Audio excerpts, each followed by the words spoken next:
Hi everybody and welcome to FABEDhacks. I'm Rosemary and I hope everyone's doing okay. Today I have some Easter DIYs which will hopefully brighten your day and help you think about Easter, spring, and new beginnings. These Easter DIYs are fun and festive, but best of all, you can also eat them. These edible crafts were inspired by several absolutely gorgeous original pieces created by several amazingly talented culinary artists. But in this video, we're going to offer a quick and easy FABEDhacks version. Also, these fun edible crafts will be great to do with the kids. As always, please like, share, comment, and subscribe. And with that, let's get started. The first craft is a basket cake with fresh flowers. Now, I have always been a big fan of cake with fresh flowers. I think that's such a beautiful combination. As a matter of fact, my wedding cake was in this style. And here is a picture of me and my husband Eric with our cake, and that is my goofy brother Steve in the background photobombing us. It's okay. We did get him back the next year at his wedding, but you can see that this cake is just gorgeous with the white chocolate shavings and then all those fresh flowers. The picture doesn't really do it justice. It was just a stunning cake, and oh my goodness, it was delicious. It was a chocolate chip chiffon best cake ever ate. Out of this world delicious. But now back to our inspiration cake, and this one comes from Lilac Patisserie, which is actually a bakery, but it does have the fresh flowers, so I wanted to show this picture. But if you want to see how to do the basket weave technique, I will also link some videos that actually show you how to do that as well if you wanted to do this version.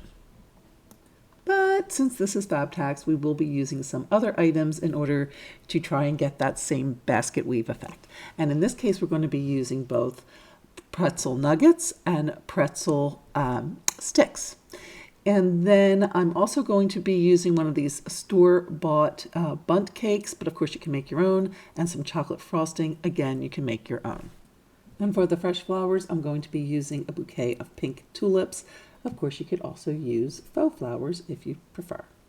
So first I'm going to just take my little store-bought bundt cake and flip it upside down. And then I'm going to take some of that chocolate icing or frosting, and I'm going to frost the entire cake with the chocolate frosting. Now, I'm not too concerned about getting it on perfectly or anything, because of course I'm going to be covering it with the pretzels. But I do want to cover the tops, the sides, and I do want to get all the way down there at the bottom because I need something for those pretzel nuggets on that bottom level to adhere to. So I am doing this a little bit too sloppy, and I did have to go back and clean that all up. So you may want to be a little neater than me in doing that portion. But once all of that frosting was on, I went back with my little pretzel nuggets and just put a layer of nuggets or a row of nuggets all the way around the bottom of the cake. Kind of just pressing it in and making sure that they adhere to that frosting underneath. And then it should look like this when all of the nuggets are put on. And then I'm going to start with my pretzel sticks. So I'm going to take a pretzel stick. I'm going to try to find the ones that are the straightest. Some of them are a little bit crooked and a little off. So you want to just try to work with the straightest pretzel sticks you could find. And then just I'm going to add 4 vertically at first. Just pick anywhere on the cake, it doesn't matter, as your starting point. And then I'm going to start placing them horizontally.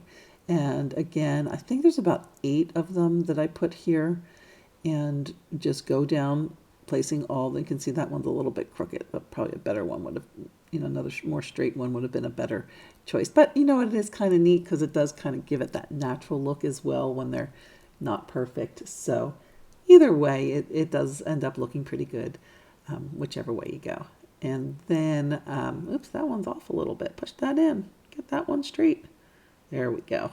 And then just continue down all the way until you reach the bottom nugget layer.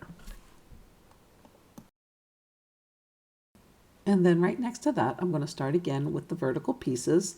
Again, placing 4 vertical pretzel sticks to create that next section.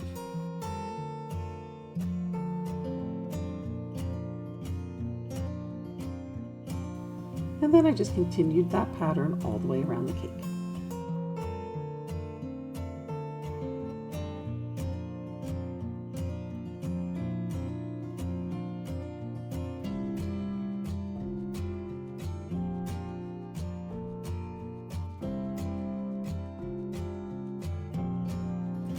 And then I took some more of the nuggets and I placed a ring around the top of the cake.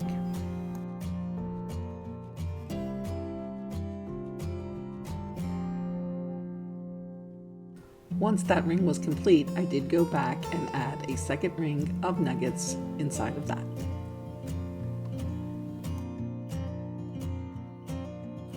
Lastly, I just took my bouquet of tulips and I cut them down and placed them in a small Dollar Tree vase.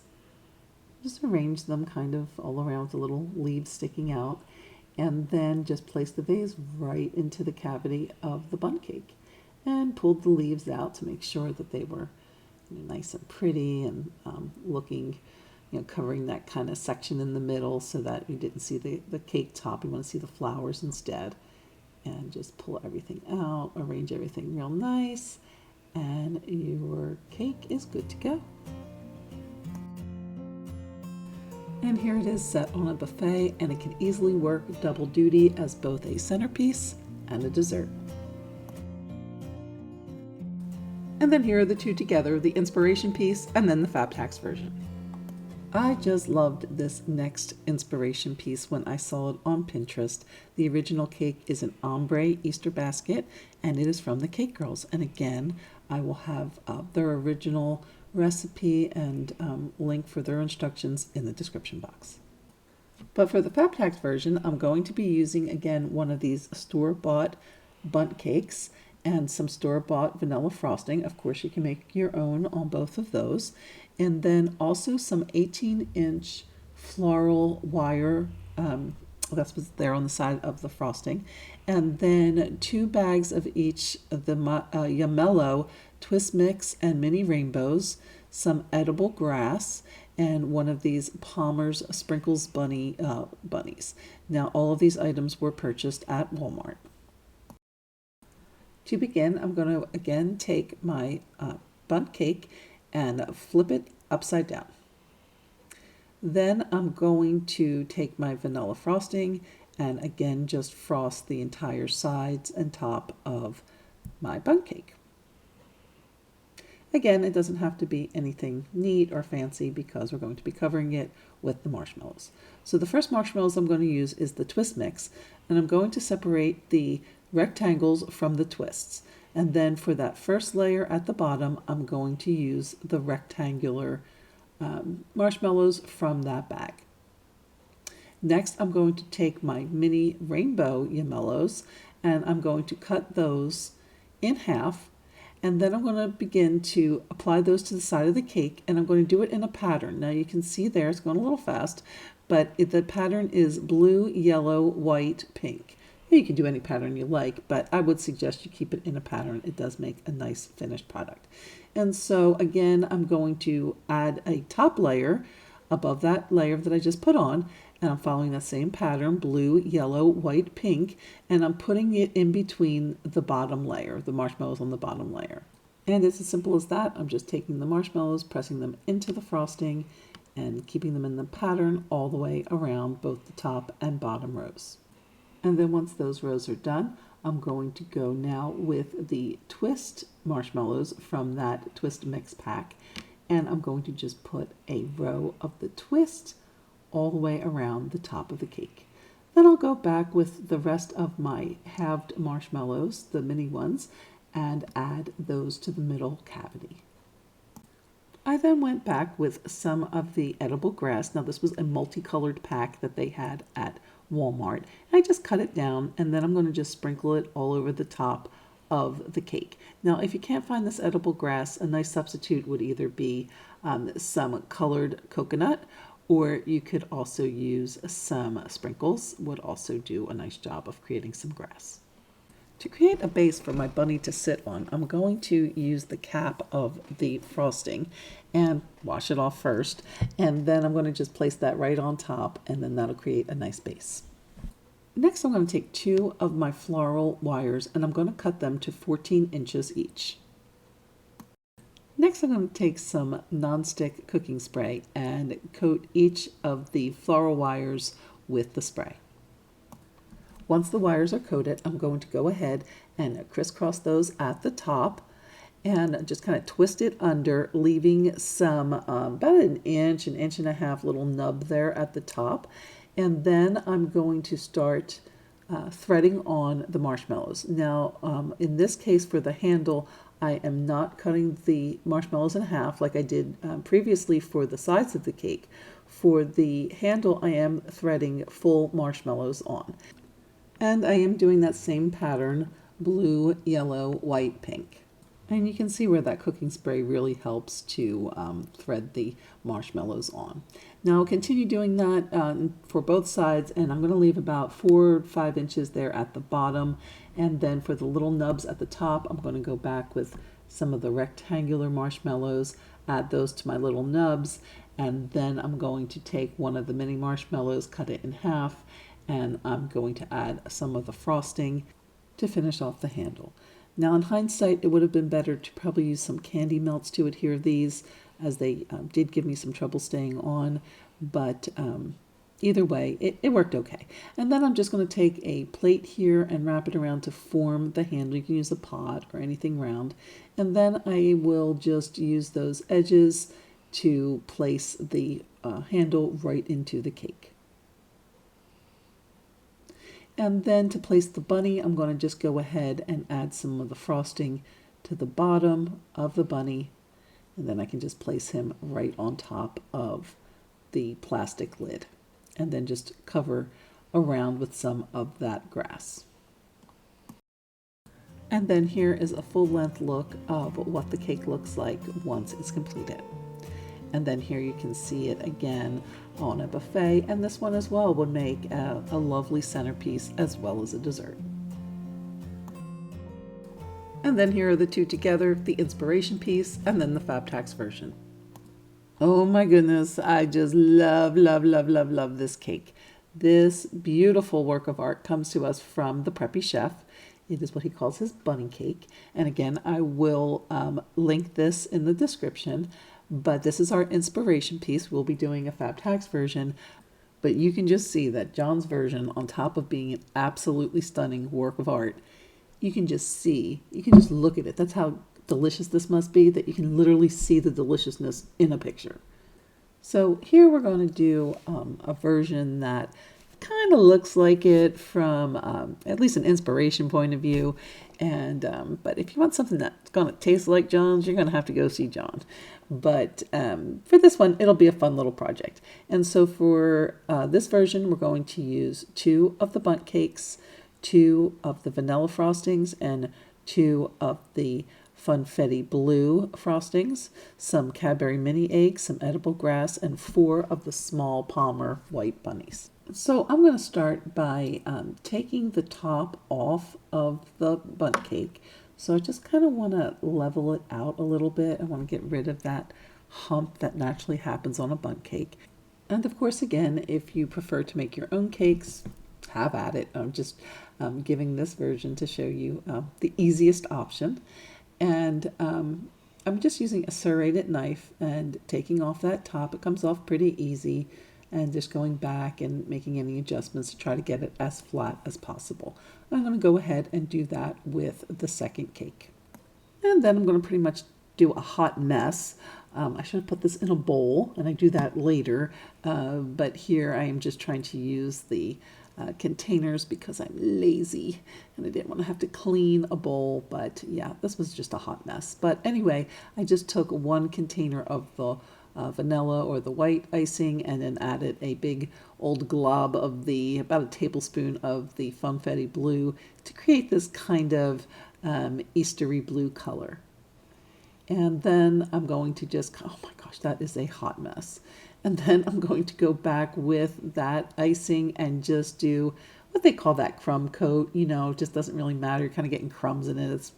It as well is a hot mess, but it's okay because you're going to add another layer on top of this. This is the coat that just kind of goes on and creates a nice base for the top coat. And I'm going to do that to both layers, and then I'm going to put them in the refrigerator for about an hour to get nice and solid. Okay, so here's the non-lazy and appropriate way to do this. I'm going to take 1 of the containers of the white icing and just put that into a bowl.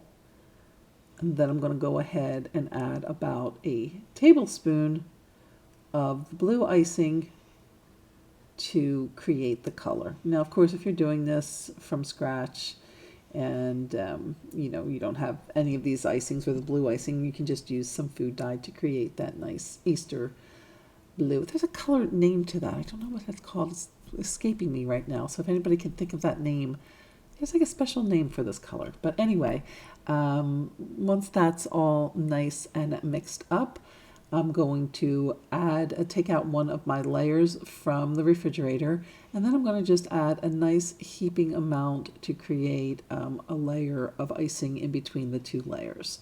And so I'll just add that another set of, I keep saying icing, I mean to say frosting, sorry, I just have a bad habit of saying that.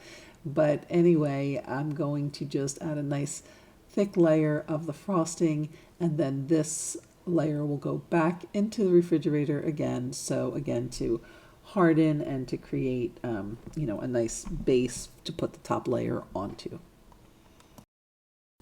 So after that's had enough time to set up and harden, I'm going to take my top layer and just place that right on top. And now I'm ready to go in and add my top layer of frosting all over the cake. And you'll see that it's much easier to apply that and not have to worry about any of those crumbs and all that other stuff, kind of getting in, or all the unevenness of the frosting. Once you have that base coat on, it's much easier to apply the top coat. And so I'm going to just go ahead and add that coat at this time.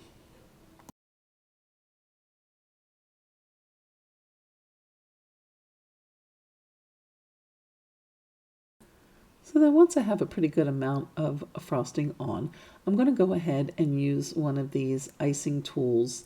Now, I do see that people can do this with just a regular frosting knife or spatula, or I'm not sure what they call it. But, and I don't know, this tool is not really that easy to use either. And, especially if this isn't your thing, you're kind of, not a culinary artist. But, I'm kind of just showing it to say it's not like the best job, but I think that even with limited tools and limited skills, you can still come up with a pretty good version. So I'm going to just kind of keep playing with it between the spatula and the frosting tool until I get a fairly smooth cover to the cake. And then here you can see where just keep continuing to work it. And also I am refrigerating it in between, because that also helps as well. The colder the frosting is to work with, the better you get this nice smooth finish. And so I did get a little bit better, but it's still, it's a little tough if this isn't the thing that you're used to doing. And I just kind of brought those edges in with my spatula because I want to get kind of that crisp edge on the outside. But again, even if you don't have the right tools, or, you don't have years of cake decorating experience, with a little patience and perseverance, you can still get a pretty good, smooth, finished project. Another process to get a super smooth finish that I wanted to try was the paper towel method. Now, I did give this a try, as you can see, and I have to say, I think it worked out pretty well. Now, keep in mind, this is a very cold cake. I actually put this cake in the freezer before attempting this, and it was pretty good, but it needs to be a very cold cake. Otherwise, I'm pretty sure that frosting would pull right off of that cake. So it's a great method, but I wouldn't attempt it without very, very cold cake. And you can see, though, I think it looks pretty good. It worked out pretty well. It gave me some nice crisp lines up at the top, and some fairly smooth sides. And now back to the easy bits. Okay, so all I have to do now is add my little white chocolate bunnies. I'm going to add one to one side, and then directly opposite, and then again to the side, and then directly opposite to that. So equidistantly put the 4 bunnies on the cake. And then I'm going to just start adding my grass. Now I just took some of that edible grass and I cut it up. And then I start placing it right into the frosting, or right on the side of the cake. Just kind of pressing it into the frosting. And then I took some of the Cadbury mini eggs And just start placing those in the grass all the way around the base of the cake.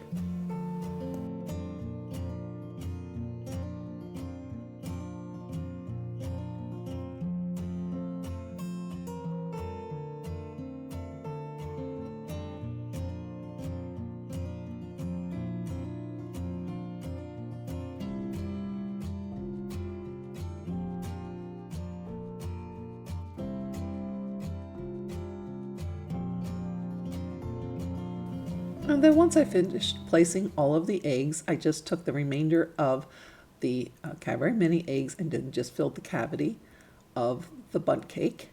This makes it like a little piñata cake as well, so when you cut it open, all the candy will fall out. And then after placing all of the eggs in the center, I went back with some more of the grass and just added some grass around the eggs at the top of the cake. And then here you have a little 360 view of what the cake looks like when it's finished. And then there you have a lovely cake that would do any dessert table proud. And then here are the two together, the inspiration piece and then the FABEDhacks version. I think that this would have looked more like, or at least been more similar to the inspiration piece had I used the chocolate bunnies, which they do have. I just happen to have the white ones on hand for another project. But the chocolate would definitely give a more similar look, but like I said before, pretty much look-wise is as close as you're going to get, and even that's not too great. But taste-wise, there's no way these two are even comparable on the same planet, as you can see just by looking at John's cake, so definitely check his out. Well, I hope you have enjoyed this edible Easter crafts DIY and enjoyed seeing the recreations of the inspiration pieces. If you enjoyed the video, please remember to give a thumbs up and please share with any family and friends you think would also enjoy this video. If you have a favorite or just like to let me know what you think about the video, please leave a comment. And if you're not already a subscriber, please consider subscribing. We'd love to have you join the family. Thanks so much for watching, and we'll see you next time on FABEDhacks, where we're putting the extra and ordinary one DIY at a time.